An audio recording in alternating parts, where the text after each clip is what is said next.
The views and opinions expressed by guests on this podcast do not necessarily represent those of the podcast, its host, or sponsors. If you would like to discuss the murder in your family on this podcast, please be sure to visit themurderinmyfamily.com for more information. You can support this podcast by visiting patreon.com/themurderinmyfamily. This episode may contain unsettling material or subject matter. Listener discretion is advised.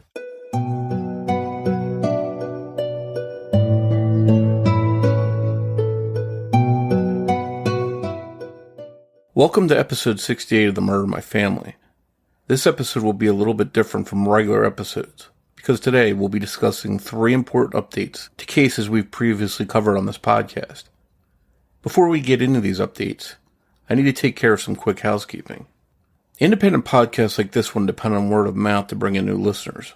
So if you find that you enjoy this podcast, please take a minute to rate and review it wherever you listen to your podcast. And be sure to introduce a friend of the show and invite them to listen. With your help, The Murder in My Family can continue to grow and reach a new audience. To learn more about the show or the cases we discuss, please visit themurderinmyfamily.com. You can also find us on Twitter with the handle @MurderInMyFam, or by searching for the Murder in My Family podcast on Facebook. If you'd like to support this show through a Patreon donation, it's always appreciated. And you can do so by visiting patreon.com/themurderinmyfamily. Benefits of supporting the show on Patreon include early access to ad-free episodes of the show, plus bonus content not heard in regular episodes. Support may also include thank you cards, stickers, and more. If you prefer to, you can also support the show through a PayPal donation by visiting paypal.me/themurderinmyfamily. In each episode, I'll give shoutouts to any new supporters. In this episode, I'd like to thank Jessica Wilson, and thank you to all of the supporters that generously donate to help keep the show growing and improving. One more note before we get started.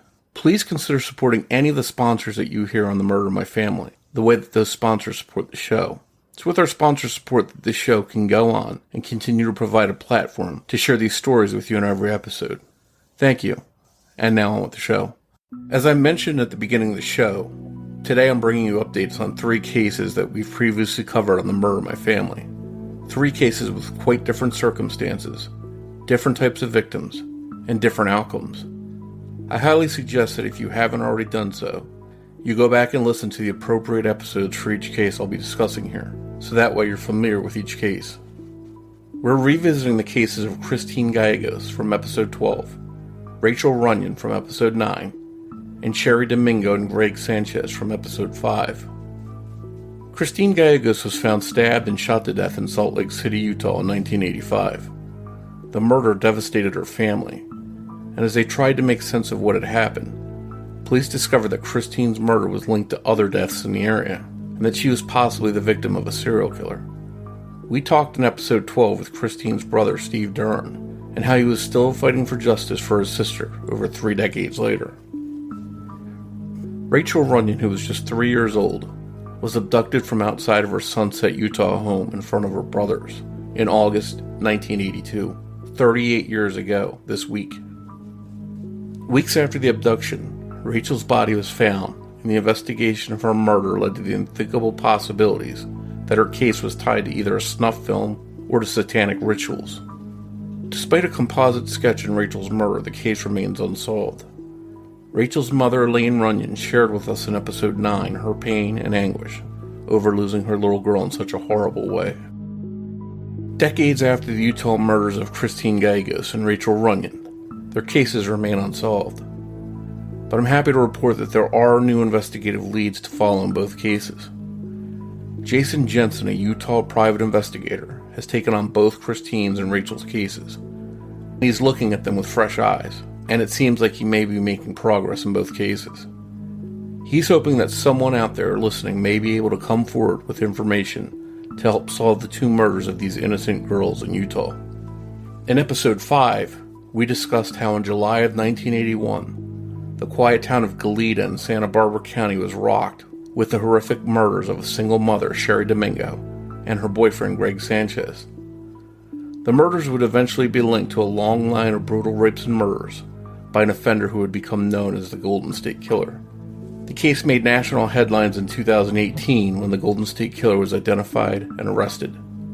Sherry's daughter, Debbie Domingo, talked with us in episode 5 about what it was like to get the news after over 35 years that the killer was caught, and she discussed the outlook for a potential trial against the Golden State Killer, Joseph DeAngelo.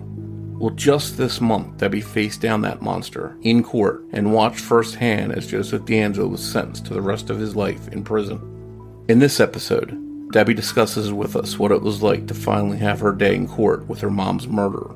I'm sincerely hoping that the families of Christine Gallegos and Rachel Runyon get to one day square off in court against the people that took their loved ones from them, the way that the families of the Golden State Killer victims got to. The good news is that it's still a possibility. It will just take the right person coming forward with the right piece of information. We'll be providing Jason Jensen's contact information as well in this episode, so that if people have information, they can reach out to him to help in Christine or Rachel's cases. Now's the time to help if you can, as August is cold case month in the state of Utah. I sat down to talk with private investigator Jason Jensen and with Debbie Domingo to discuss all of these important updates. Those conversations are coming up in just a moment. Is there something that interferes with your happiness? Is something preventing you from achieving your goals? I know there's been times when I wanted to go out and do something, but didn't make it because things I had on my mind kept me from doing what I wanted to do. If you find yourself in a similar situation, then BetterHelp Online Counseling just might be the right solution for you. BetterHelp will assess your needs and match you with your own licensed professional therapist. You can connect in a safe and private online environment. It's so convenient, and you can start communicating with a counselor in under 24 hours. This isn't self-help, it's professional counseling. Send a message to your counselor anytime. You'll get timely and thoughtful responses. Plus, you can schedule weekly video or phone sessions, all without having to sit in an uncomfortable waiting room. And BetterHelp can assist you with so many things, from depression, stress, and anxiety, to family conflicts, sleep issues, and more. Anything you share is confidential. And while BetterHelp is not a crisis line, it is convenient, professional, and affordable. In fact, so many people have been using BetterHelp that they are recruiting additional counselors in all 50 states. I want you to start living a happier life today. As a listener of the Murder My Family, you'll get 10% off your first month by visiting BetterHelp.com/family. Join over 1 million people taking charge of their mental health. Once again, go to BetterHelp, that's HELP.com/family, and you'll save 10% on your first month of BetterHelp. Hi, Jason, and welcome to the Murder My Family. Thank you. I appreciate the invite.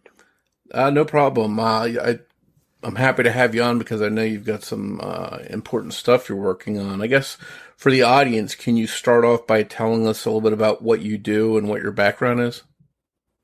Sure. I'm a licensed private investigator in Utah. I am also a co-founder of the Utah Cold Case Coalition and one of the main podcasters of Cold Case Talk.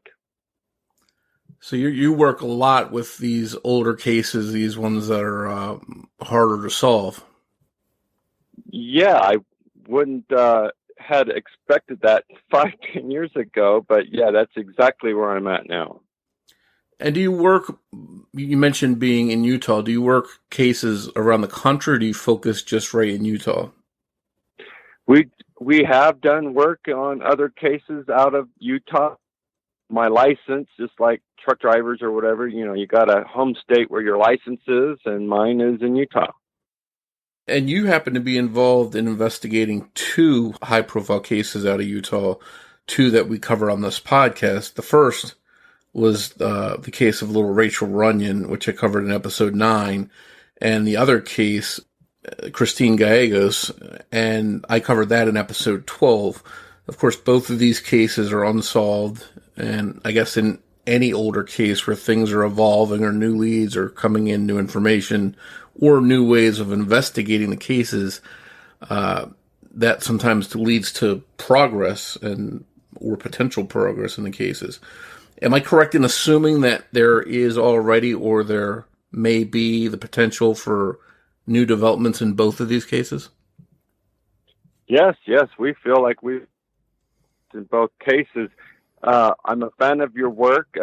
I was aware of your coverage of both of these cases in the past, and Yeah, I liked even the information that you brought out, which for instance, what comes to mind in the Christine Gallegos case was really something new that law enforcement did not pick up.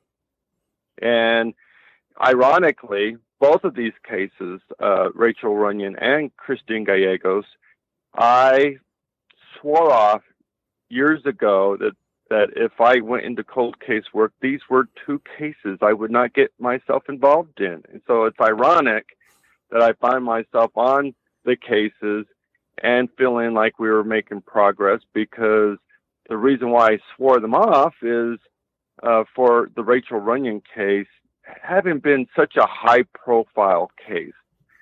And, you know, I guess being humble, I guess for lack of humility to say you're trying to be humble, that I never thought I'd be able to look at the case any differently than all these experts had previously done to see anything new or profound to make a difference, right? Do you understand that? Does that make sense? Oh, yeah. I didn't think that I could make any contribution that hadn't already been exhausted. So I thought for sure that particular case, just because so many eyes have already looked at it, I doubted that I could do anything that would benefit. As well as the Christine Gallegos case, I had prior exposure to that when I worked for a civil rights attorney in 2004, I believe it was, when family came to our firm for some help getting probate work done to set up, legal representatives for litigation. And I thought, well, this is way too complicated. Having interviewed investigators on one side of the coin of that case, I thought, well, this is way too political. There's no way that I would dare get involved. I couldn't expose something that both sides of that debate could So those two cases I swore I'd never get involved in, and I'm glad I did. When you covered Christine Gallegos and Christine's little brother, Steve, who's grown up now, and you interviewed him, the information that you got out was the same that I had learned, that ironically, now, let's set the stage for a second. In Christine's case, she was 18 years old and was murdered in March of 1985. And then, ironically, Carla Maxwell was murdered in April of 86. And forensics through the Bureau of Alcohol, Tobacco, and Firearms did analysis on the bullets in both cases that they were shot from the same gun. Okay, so what was ironic is that Steve, when he was 12 years old, he's the family of a victim of a shooting, and then finds his way 35 miles from home at the age of 12, between 3 or 4 o'clock in the morning, finds himself just 4 minutes from being at the crime scene before Carla Maxwell was murdered, and evidently from the same gun. So when I heard that from my interview with Steve, just like you revealed in your podcast, that was information I never heard before, and I thought it was too coincidental to be a coincidence. How does this 12-year-old find himself a family member of one cold case victim? He's also at the crime scene of another cold case victim. So I felt with that new angle that there might be something we could learn from the case. And we, over time, have figured out a lot of information that we believe we have identified the killer. So now we're just trying to get additional witnesses that can place that killer either at the same party that Steve was at that night that Carla was murdered, or some additional witnesses that will link the key person we're looking at to the establishment that Steve and Christine frequented, which was an arcade called Our Comforts. So that's where the connection lies, is the killer was a frequent guest or employee or something at Our Comforts Arcade, and also went to the after party where a band was holding their little get together that Steve attended as well. So it comes down to this person sort of moving in the same circles as Steve and perhaps Christine. Yes, exactly. Because when I was talking to Steve, Steve mentioned that her friends, after her death, it's in that first or second layer of those friendships that this person was responsible for both murders, that somehow is acquainted to Steve, whether Steve knows the person directly or it was an indirect association. It's through that arcade that Christine was frequently at, that Steve started hanging out at after Christine died, and then they would also, the bands would play at that arcade, and he was at the band's after party. The band was called Braxton. I don't think anyone in the band is responsible for the murders, but they were, all hanging out at Our Comforts. So somebody that went to Our Comforts can recognize the guy that we posted on our Christine Gallegos Facebook page, that would recognize him and say, yeah, he was there that night at the party. That's what we're hoping for. So that person, have you named him, or you just put a photo up of him, or a composite sketch up of him? We put a photo up of him. We know his name, but we know, from human nature, people would better recognize a face than they recognize the name, especially back then, and these guys had street names.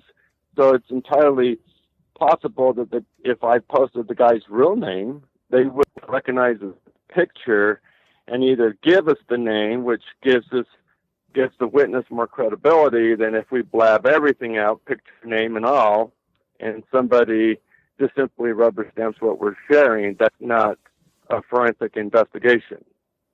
That makes sense. You're not leading them in any way. Instead of giving them the name, you just put a picture out and wait for you to get the name from someone coming along that has the information. Exactly. And the photo that you have up, is that from back in the 1980s when it happened, or a more recent photo?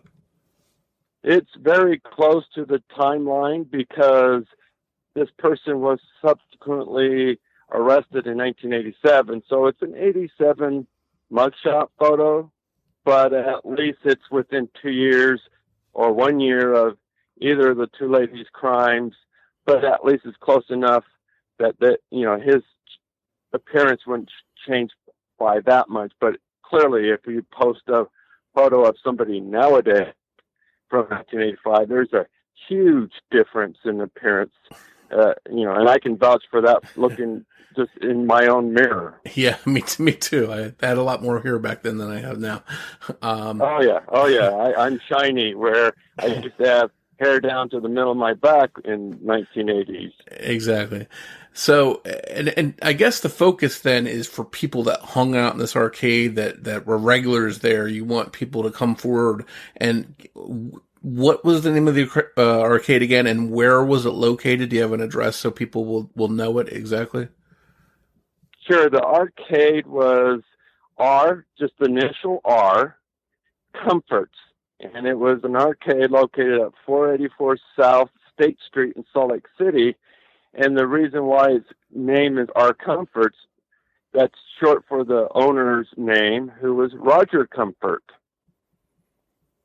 And how long was that arcade open for? I assume it's still not an arcade now. No, it was there basically for 2 years, from 1985 to the tail end of 86. And then Roger sold it for whatever reason, and it became another arcade. I think it was called Alice's or something like that. Okay. So the clues in Christine's case seem to be around that arcade, and that's where you could use some help at. Exactly. We want to speak to anybody that remembers going to the arcade, that was there frequent enough that, they remembered others that went, even better, that hung out there after hours when it was, the bands were playing, or after, guests were asked to leave, that had the privileges of hanging around after hours with the owners, band members, things like that. Okay. Because they will have more intimate knowledge of the ongoings there at that time than somebody that just showed up with grandma with a pocket full of quarters in the afternoon. Yeah, so this is more of maybe a behind the scenes type of connection to the arcade, someone that was a VIP or something along those lines, where they weren't just a casual guy that came and spent a couple quarters and left. Exactly, because the rumors we have about our comforts is, there was the bands at night, but there was also escorts, drugs. So we have the total package, mid-'80s, sex, drugs, and rock and roll going on there. We want to know who knew all the secrets there, who was doing what, who was running what, how were any gang members associated, and the like. And was this person alleged to have been in a gang, or just like a lone bad guy? Yes. Yes, he's alleged to be in a gang. Would it be helpful to give that gang name out, or any information about them? Sure, I would think so. The name of the gang was the Various Chosen Few. So we're looking for somebody that may have been hanging with them and hanging in that arcade. Exactly. And hopefully if people have information about that, they can bring that forward. And at the end, we'll give out the pertinent information about both of the cases to contact you and provide information. Let's shift gears a little bit to Rachel's case. Now, obviously, yes. There's a different thing at play. This seems to be a straight stranger abduction of a young child, which is, the odds are when a child goes missing, most of the time it's someone they know. It's not usually a stranger. Everybody, I think every parent out there, including myself, is always on the lookout for strangers.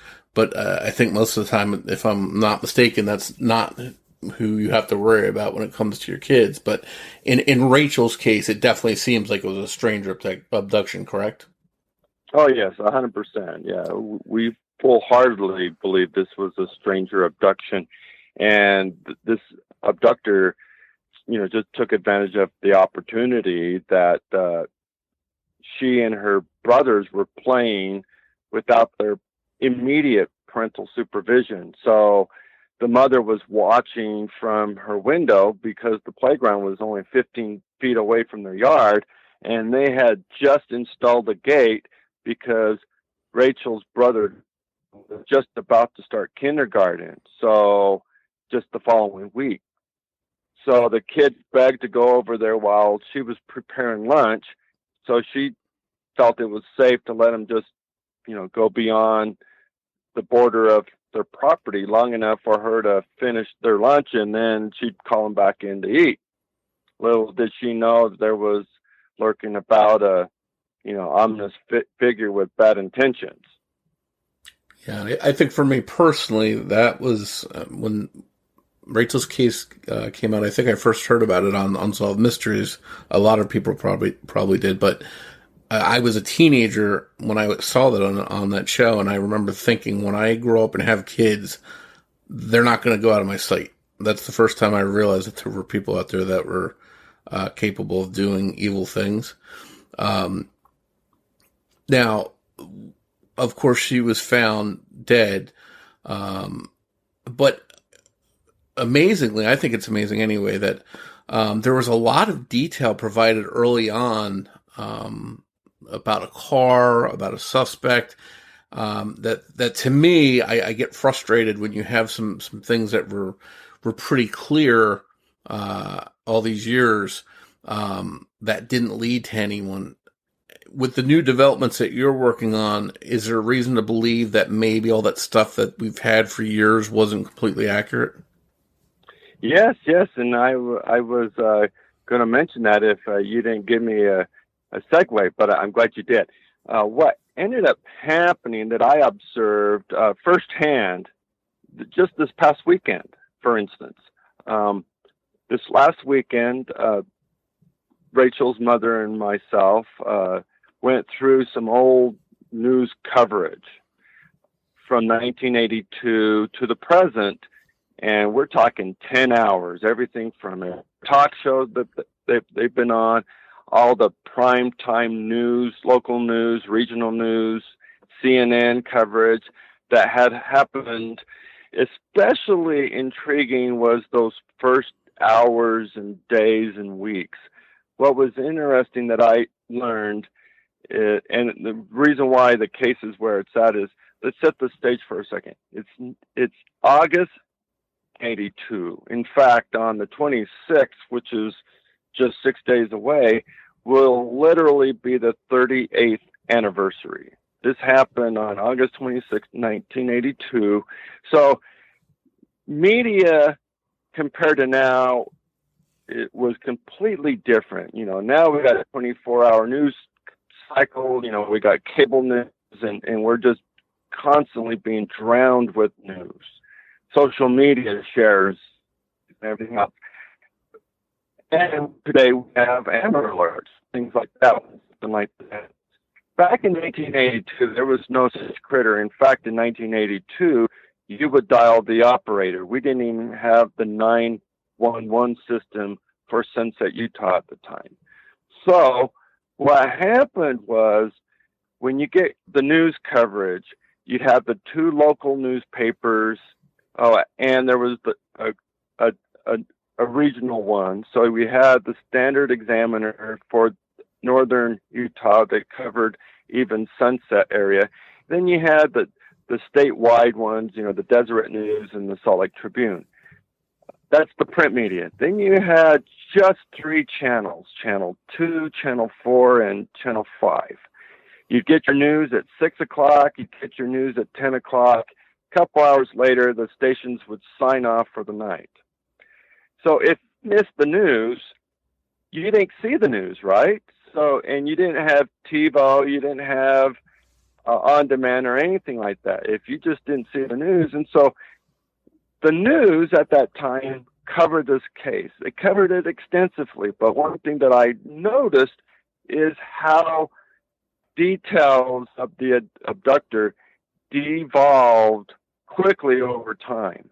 For instance, what I noticed in that coverage is that one of the channels even depicted two sketches where you're probably familiar, because I was only familiar with the one.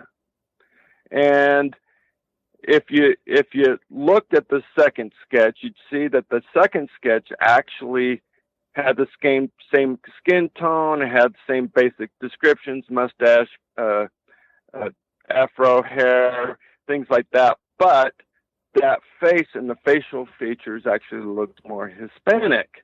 So I believe that quickly over time, there was it went from a broad description to a narrow one, and it got so focused on the African-American appearing sketch that it excluded all other possibilities, including, a Dominican with an afro, or, a Polynesian with an afro, or things like that. Because, there's more than one dark-complected, brown-complected, ethnicity in our world. But if you just focus on that he's African American or something, rather than your neighbor who may have been Hispanic and otherwise also fit the description, you're not going to call the police on it. And that's what we've learned in our investigation. We feel pretty confident that we know who did this. He has a Hispanic background rather than African American. But so anyway, So I thought I was bringing out new information when I talked to Justin this past January, December timeframe, that the guy had a gap in the philtrum, which is that little reservoir underneath your nose. But in reviewing this original 1982 footage, they even talked about it there, but it was lost in the annals of history. We don't hear that. We don't see that printed anywhere because, great websites like Web Sleuths and these other, true crime enthusiast sites, they're talking about the things that they've come across in more modern times. They're not looking at stuff because stuff in 1982 wasn't readily available for us all to explore it. So I thought I was presenting new information. All I've done is revive original description back out to the public. And when we did that, we got a hit. I pointed out that from the details that were known to us, that, the description was a little bit off. We're looking for someone that had a gap in his philtrum. We're looking for somebody that was a local. One of the things that distracted investigators, that led, in my opinion, investigators to look elsewhere outside of the state, was there was some story that somebody saw a truck driver with a little girl. And so that really opened the thoughts, the worry that this was an international or interstate kidnapping and that they needed to look elsewhere. And that's one of the reasons within a week, Rachel's parents were on CNN trying to get national exposure because they were afraid that their daughter was no longer in Utah. And that's before they found her body just 3 weeks later, still local. So that should have dispelled any belief that this was an interstate killer. And the other fact that I noticed right away was when I was listening that this killer enticed her for some bubble gum, and she says, "I like ice cream," so he offered to take her to Bobco's. That was a local area grocery chain. So if the killer knew Bobco's, it wasn't some truck driver driving through, right? So someone that has a connection to that store knows that store from the air, it sounds like. That's right. So instantly, what I then shared with social media was the fact that we're looking for somebody that was not necessarily African American, but had a light brown complexion, had an afro and a mustache and the gap in his philtrum, and he was local because of the Bobco's thing. And because, Rachel's remains were found within 15 miles from home rather than, some isolated area out of state. So when I presented that stuff, and a lot of people have lived in the Sunset area in 82, have moved out, but they still follow Rachel Runyon's page that her mother created.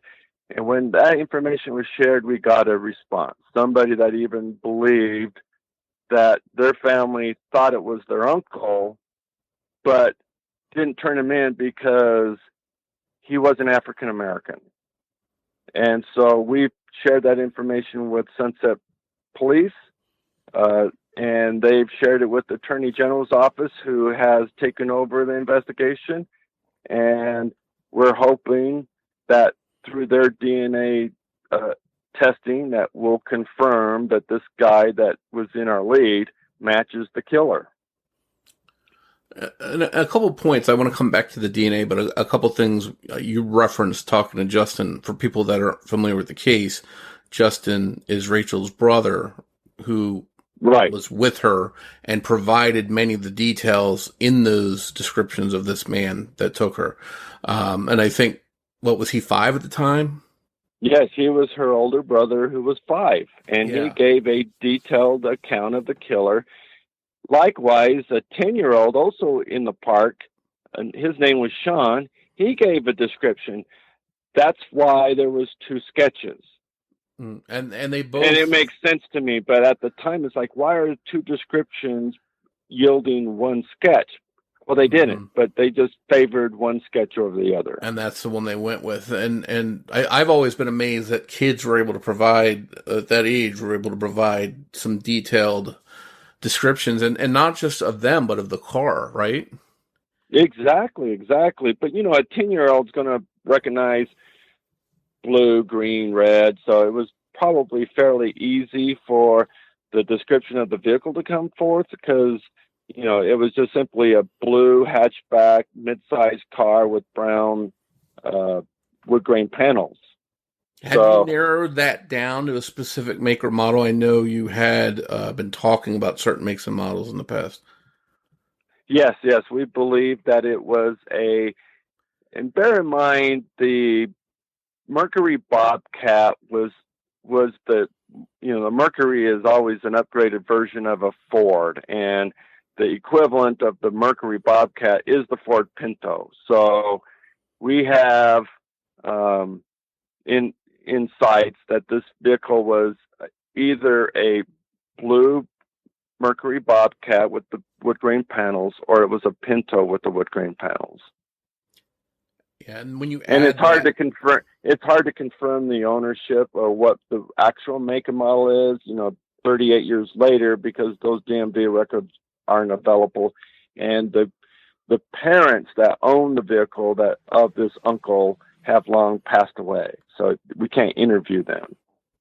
yeah, and that seems what makes it even more frustrating because you've got this pretty unique looking car with a description, whether it's black, Hispanic, whatever they may be. They're a darker skin, but you have a general idea of what they look like driving that car. That's one of the frustrating things that you seem like you'd have a good head start with that. And the fact that it's just not solved after all these years is very frustrating.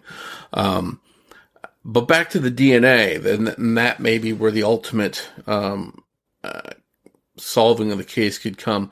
There's the police haven't been very vocal about what they have or what they don't have. Can you talk about that a little bit as far as do they have enough to rule people out? Do they have enough to do genealogy, that kind of stuff?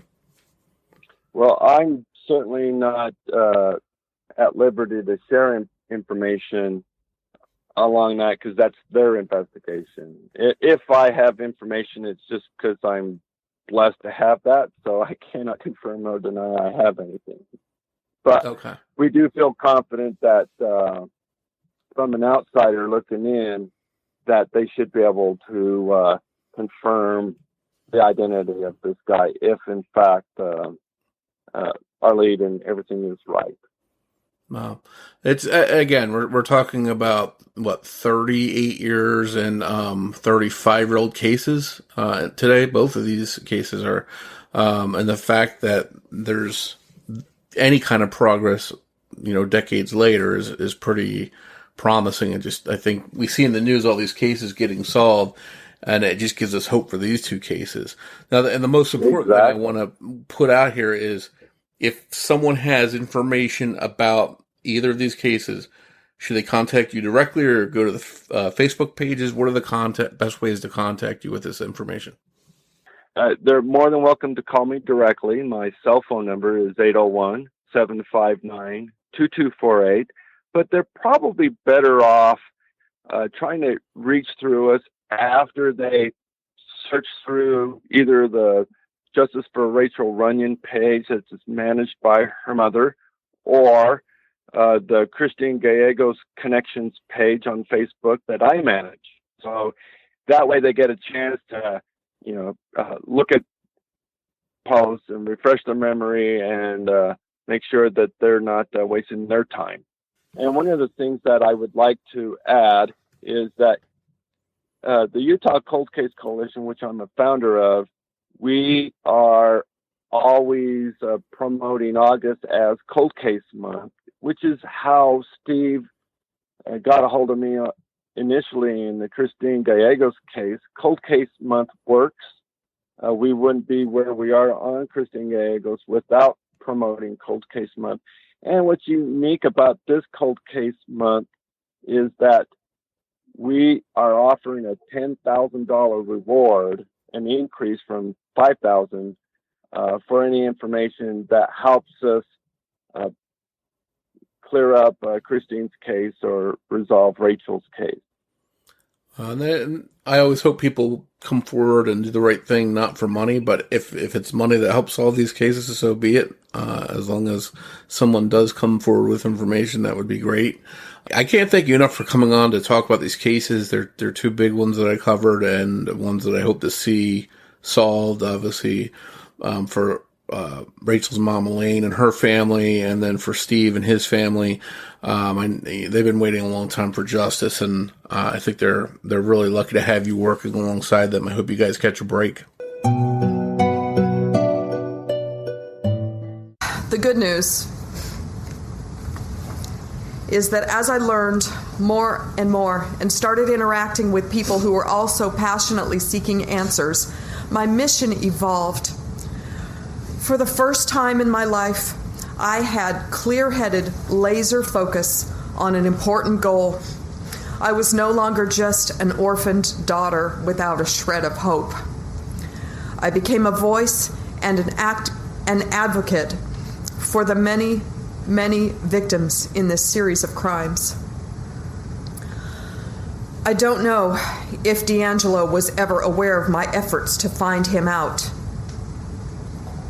But if he didn't know my name before, he'll know it now. Today I am Debbie Domingo McMullen, surviving daughter of Sherry Domingo, whose murderer now has a name and a face. I am no longer plagued by images of a masked, faceless monster raping, terrorizing, and bludgeoning my beautiful mother. I am not that lost teenager anymore. Today, I am in the room with the pathetic excuse of a man who will now finally be held accountable for his actions. If I had my way, he would be shivering, blindfolded, naked, and exposed every moment from now on. I'll settle for caged, shackled, humiliated. Oh, and nervous as hell, because everyone around him in prison will know exactly who he is and what deplorable things he has done. Today, the devil loses and justice wins. Hi, Debbie, and welcome back to the Murder of My Family. It's always good to talk to you. Yeah, you too. And this is a very special occasion because you just had your day in court and with the person that killed your mom, Sherry, and her boyfriend, Greg. And it's been a long ride for you to get to this point. I'm sort of at a loss for words to try and put myself in your spot. But, for someone that's been waiting for this for so long, what was it like to actually get to the part where you're in court facing the person that did this, knowing that when you left court, they were going to be spending the rest of their life in jail? It's been incredibly satisfying, and it's hard to explain. It's been 39 years since my mom and Greg were killed. And heard me say this, but I spent the first 20 years after believing that it was completely cold, that the case files were sitting in storage somewhere, gathering dust, trying to raise awareness for the case, trying to garner leads, trying to publicize and get help from the public about how to solve the case. And obviously, the news of the arrest was enormous 2.5 years ago. DNA science actually identified a subject, and good police work brought him in. And so now to get to the point where we were actually in court, and so I've seen him in court several times over the last 2.5 years. But this week in particular, this week felt different because he's already confessed. He's already admitted guilty, or I admit, to all of these hundreds of crimes. And so he's already a convict. At this point, from the time that he said guilty, he is a convicted felon, and there's no changing that. So this week, to approach for sentencing and to give impact statements, there were so many of my fellow survivors who approached this week with some anxiety and some nervousness about, what to say and how to say it. And I think they were worried too about like the rules of the court, what we were allowed to say, and it's so funny too because at the plea, we sat and listened to, upwards of 7 hours of recounting of his crimes and all of the profanity that he used when dealing with his victims. And then in preparing our impact statements, everybody's like, well, can I not use the F word? So people were concerned. For me personally, I was really looking forward to this week as the opportunity to not just to tell my story, because I've done that hundreds of times over the past several years. I've told my story over and over again. But I was looking forward to having my story become a part of the official court record. To me, that was monumental. So this week I have come away with just this sense of accomplishment and victory that I really wasn't expecting, but I'm definitely feeling it. It's very hard to describe. And I think so many people have been following your story and everyone else's story connected to the Golden State Killer. But just a quick recap, I think everyone knows that he was captured with genealogy in 2018. You came on The Murder of My Family back in July of 2018, a few months after he was captured. So you were sort of just getting used to the idea of, after all this time, I know the person that did this. Now it's just a question of going through the court. And at the time, they were talking millions of dollars, years of trial. Who knew how long that would stretch out? But here it is, just 2 years later, and this is sort of in the rearview mirror as far as everything that's going to happen. So my question is how has that, 2 years passed by, going through those different stages of I don't know who did this to now I know who did this, and now this person, I faced off with them in court and they've been found guilty and they're going to jail. How has that been transitioning through those stages? Oh, wow. That's a good question. The whole idea of going to trial was, it was really bizarre because, there was talk early on about, should they try just the Ventura murders first and then move on to different jurisdictions and yada, yada. And then they came up with obviously the district attorneys came together, and I affectionately called it the super trial. We were going to have the super trial, where they charged everything all together. And that all just reinforced to me that this case in so many ways has set precedent. Back to, when he was raping, there were no procedures in place for how to handle rape victims. So Carol Daly paved the way for what we now have as rape kits and rape crisis centers, and all of those things were born out of this case.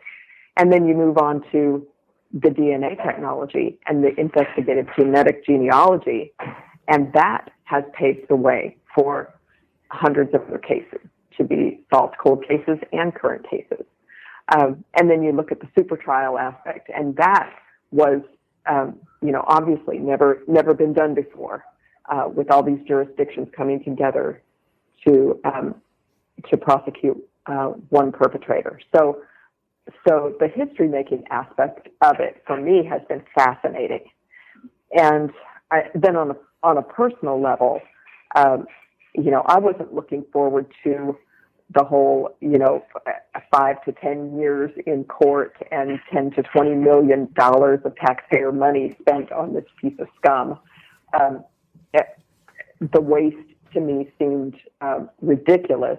But at the same time, I really wanted our day in court. I wanted for the evidence to be presented and witnesses to be heard from and proof beyond a shadow of a doubt. and for secrets to be exposed on the record and in the public eye. There's a part of me that really wanted that. So to get to this point where he has now pleaded to all of these things, I'll admit there was a little tinge of disappointment that we weren't going to get the huge trial, but I think this is the best resolution that we possibly ever could have hoped for. Yeah, I guess it's a little bit of human nature to want to know what else is there, what else can he offer, what other secrets is he holding. Mm-hmm. But this is sort of a trade-off. You don't get all that, but you do get resolution on a lot of different stuff that we know he did. Yeah. And that's got to be a tough situation to be in, to say, do I get everything way down the road, or maybe I don't get everything, or do I settle for getting this now? Yeah. So I can't even imagine being in your position to try and decide which one of those two routes you would want to go. Yeah. Well, and what's interesting for me, though, too, and what's very important to me is the fact that he did end up pleading to or admitting guilt for all of these other uncharged crimes that were past the statute of limitation, all of the rapes.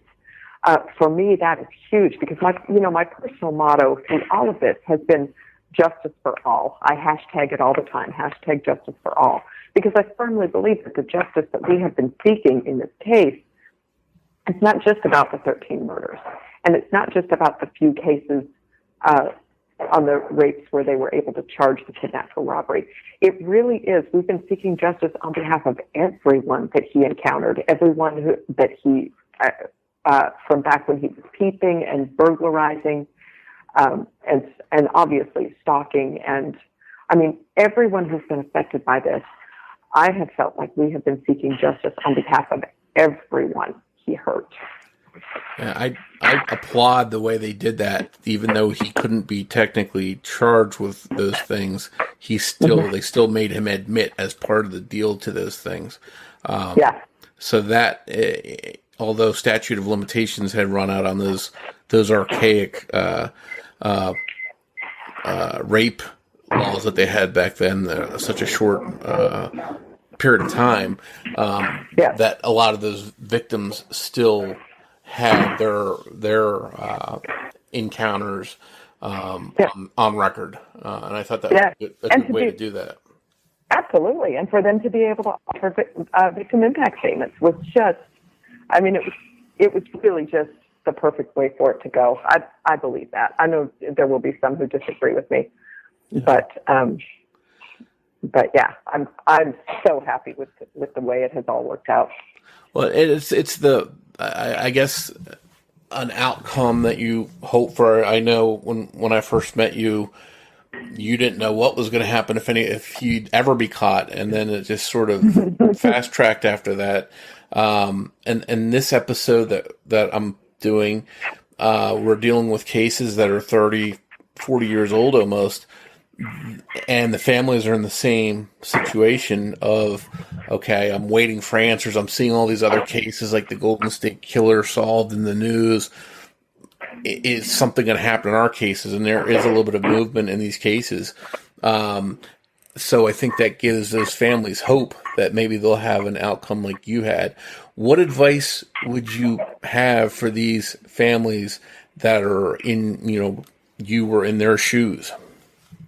Good question. I have several little bits of advice. Number one is be the squeaky wheel. Do everything you can to connect, not to drive them crazy, but connect with your investigators and try and facilitate that open communication. Be available in case they have questions for you. Ask plenty of questions. Make them do their jobs. But the vast majority, I think, of investigators who are working on the cold case, they're doing it with the intention of solving. They're going to work their tails off. And they need to be reminded that there are very real victims waiting for that to happen. So not to put the pressure on, not to come up and say, okay, where's my silver platter with a gift-wrapped criminal on top. But to really engage and be available to work alongside those investigators. And then the second piece of advice that I have is just never, ever, ever give up hope. Never give up hope. Man, and that's easier said than done. I spent 20 years having had given up hope. And, but when you get a spark of hope, grab onto it, cling onto it. Don't be afraid to talk to people. Don't be afraid to share what you're going through, because you're going to need support, because it's going to be a long haul. And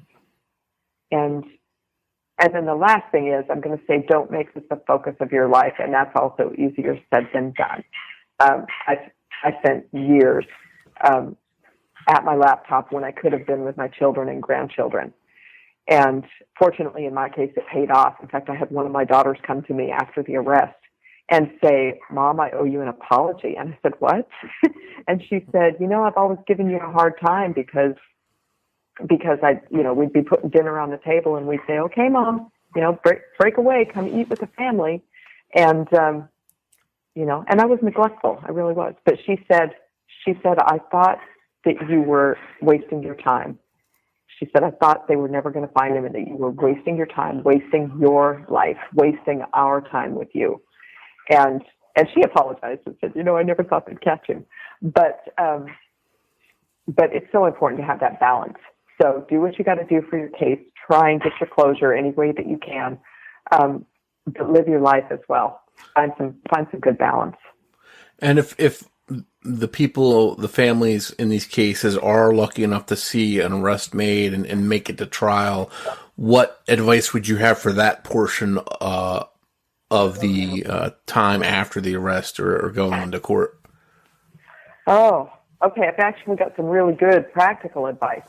I can speak to my own experience the day of the arrest, and I've told the story before, but it's really kind of funny. The first piece of advice I'm going to give is allow yourself some really good boundaries for social media. And I'll tell you the story for social media and for the news media. And I'll tell you the story about that in a second. But then the other thing is, get started on writing your impact statement early while it is still fresh in your mind.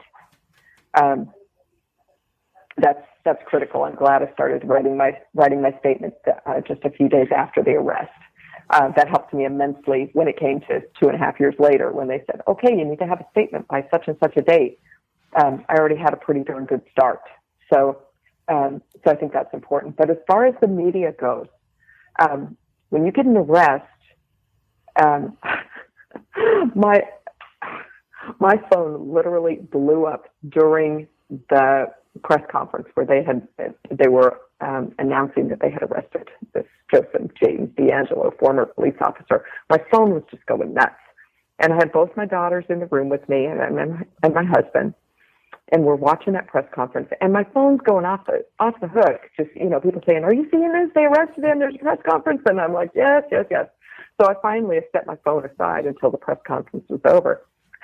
When it was over, I picked up my phone, and I can't tell you how many text messages, emails, Facebook messages. It was insane.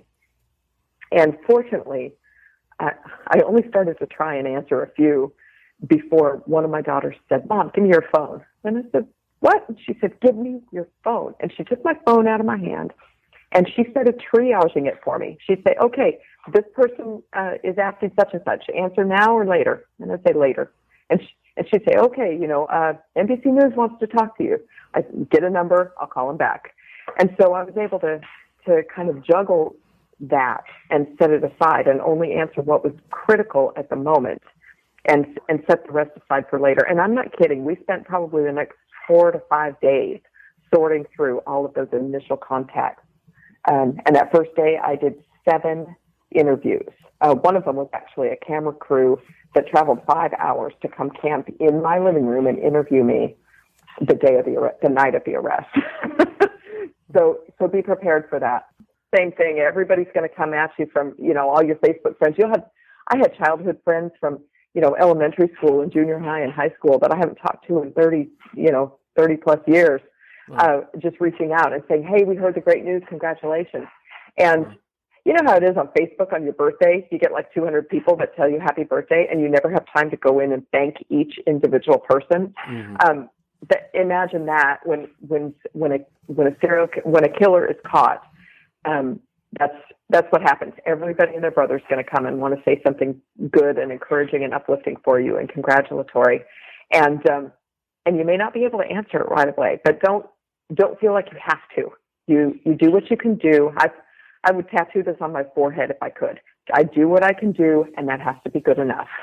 And, just don't overdo it. Don't spread yourself too thin. Have some balance. Have some good personal boundaries. It's important.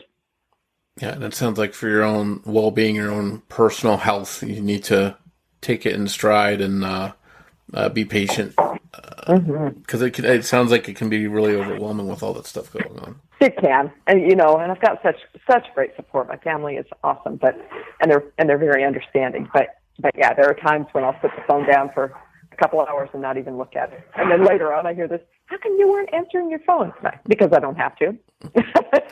Now you have some time to just sit back and do some stuff that you want to do, and not have to be online doing the amateur detective and stuff like that. Has that been a little bit of giving you some more personal time to sort of do the stuff you want to do and not that kind of stuff? Absolutely. I have my life back, and that's been a pretty cool thing. I've got a couple of new grandchildren. We're up to 7 grandchildren right now, and the 8th one on the way. And just being able to spend time with family and do leisurely things without feeling guilty, like oh no, I'm not working on the case. I don't ever have to do that again. I don't ever have to work on the case again, because he's on that seal bunk, and my life is good. My life is a blessing. That's a perfect way to end our talk, because that's the outcome you hope for. That's the outcome I think all these families hope for, that they can get through all the stuff you've gone through and come out the other side. And that's what we're hoping happens in these unsolved cases, is hopefully they have the same outcome that yours had. Well, Debbie, I can't talk to you enough. I'm always happy to have you on here. And I'm so glad it's under these circumstances too, this time that this happened. Me too, Mike. I'm grateful for everything you've done. You've had us on your podcast so many times, and you just did so much to help bring this guy in. So I'm grateful for your contribution, but more than that, I'm grateful for your friendship and your support. Thank you once again for joining me for this episode of The Murder of My Family. Once again, if you have information that can help private investigator Jason Jensen in the Utah cases of Christine Gallegos or Rachel Runyon, please contact him at 801-759-2248. You can also visit the Christine Gallegos Connection Facebook page or the Justice for Rachel Runyon Facebook page. We'll be back here soon with an all-new episode of The Murder of My Family. But before you go, remember that every murder victim means something to somebody.